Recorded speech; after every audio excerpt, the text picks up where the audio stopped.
प्रसिद्ध महाकालेश्वर मंदिर उज्जैन, जिसे हम महाकाल बाबा के नाम से भी जानते हैं, यहाँ पर प्रतिदिन सुबह और शाम को आरती वंदन होती है। शाम की आरती के समय भगवान शंकर जी को बाकायदा सजाया जाता है, उनका श्रृंगार किया जाता है, जैसे कि आपने इस वीडियो क्लिप में देखा होगा। वही हम बात करते हैं दोस्तों, 18 अगस्त को एक ऐसी घटना यहाँ पर घट जाती है जो लोगों को सोचने में मजबूर कर देती है। 18 अगस्त को होता ये है कि भगवान शंकर जी की जो पिंडी है वहाँ पर एक श्रृंगार किया जाता है। श्रृंगार ऐसा किया जाता है कि बाकायदा भांग होती है, भांग से भगवान का श्रृंगार किया जाता है, उनका मुखौटा तैयार किया जाता है। मुखौटा में उनकी आँख, उनकी नाक और उनके मुख को तैयार किया जाता है और फिर अचानक वो मुखौटा नीचे गिर जाता है। जैसे कि आप इस वीडियो क्लिप में देख सकते हैं कि भगवान शंकर जी का जो मुखौटा है, जो तैयार किया गया था, जो भांग से तैयार किया गया था, वो अचानक टूट जाता है।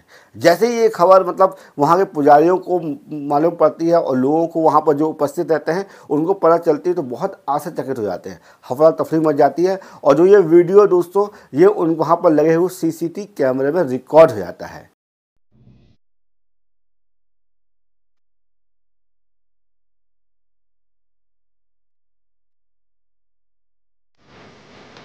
तो जो आपने वीडियो क्लिप दिखा है, ये वीडियो क्लिप 18 अगस्त का है। 18 अगस्त की शाम को दोस्तों भगवान शंकर जी का श्रृंगार किया जाता है, वो भी भांग से।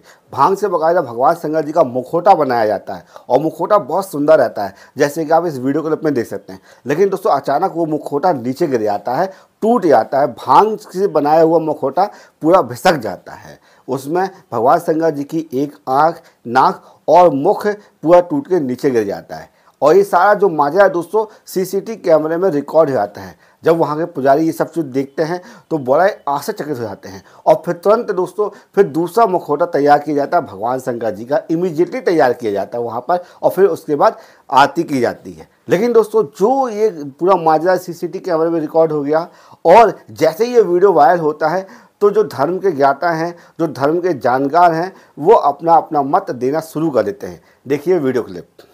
भांग के श्रृंगार का किसी भी शास्त्र में कोई प्रावधान नहीं है।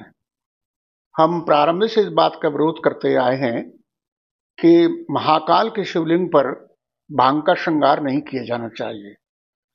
पहली बात तो यह है कि शास्त्रों में कहीं भी कोई उल्लेख नहीं है, न शिव पुराण में न लिंग पुराण में। दूसरी बात, ऐसी कोई परंपरा भी नहीं रही है। और तीसरी बात यह है कि भांग के श्रृंगार जो है उसके कारण लिंग के क्षरण का एक मूड कारण उत्पन्न होता है। कई घंटों तक भांग लिंग के ऊपर रहता है, उससे शुष्कता आती है और इस कारण से क्षरण पैदा होता है। हमारा मानना यह है कि शास्त्रीय आधार हमने दिया, इन्होंने नहीं माना। लेकिन अब चूंकि श्रृंगार अपने आप गिर गया है तो एक तरह से ये संकेत है स्वयं महाकाल की तरफ से कि भाई ये भांग का श्रृंगार उचित नहीं है, इसे बंद किया जाना चाहिए।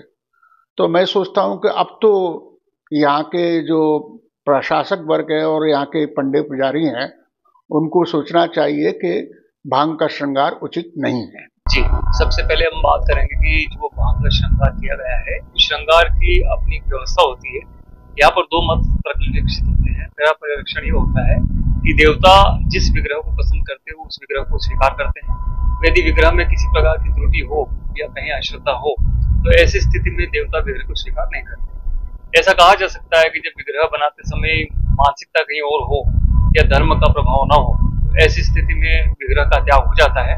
यदि हम वैज्ञानिक दृष्टिकोण से बात करें, वैज्ञानिक दृष्टिकोण में बात आती है कि बेसाल्ट के स्टोन की जो सीरीज होती है या बेसाल्ट से जुड़े सब सीरीज में जो स्टोन्स होते हैं उससे जुड़े पत्थरों की अपनी आर्द्रता होती है, खासकर तब जब बाहर वर्षा ऋतु का वातावरण बनता हो और अंतर से या पाताल लोक से या भूमि से पानी की स्थिति क्रॉस होती हो तो आंतरिक आर्द्रता और आंतरिक ऊष्मा का जो संयोजन होता है उसके चलते बाहरी आर्द्रता वाली भांग का जो श्रृंगार हमने किया है उस भांग में जो जल की मात्रा है, उष्णता की प्रभाव की स्थिति है, उसके कारण भी ये स्थिति बनती है।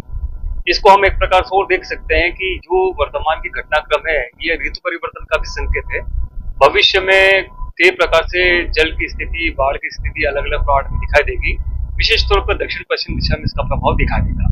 वहीं कई प्रकार की अप्राकृतिक घटनाओं का भी क्रम आने वाले 4 महीने में दिखाई देगा। तो दोस्तों आपने सुना किस तरह से लोग अपनी अपनी जानकारी प्रेषित कर रहे हैं, जानकारी दे रहे हैं कि ये गलत हुआ, ऐसा नहीं होना चाहिए था। बहुत सारी चीज़ें बातें भी होती है, लेकिन दोस्तों समय रहते ही सारी सिचुएशन को हैंडल कर लिया गया था और फिर उसके बाद आरती की गई थी। हो सकता है दोस्तों कभी कभी ऐसी मिस्टेक हो जाती है, या हो सकता है दोस्तों ये वाला जो श्रृंगार किया गया था भांग वाला, वो भगवान शंकर जी को स्वीकार ना हो। आखिर आप क्या सोचते हैं? आप भी कमेंट बॉक्स में दोस्तों आप अपने विचार रखिएगा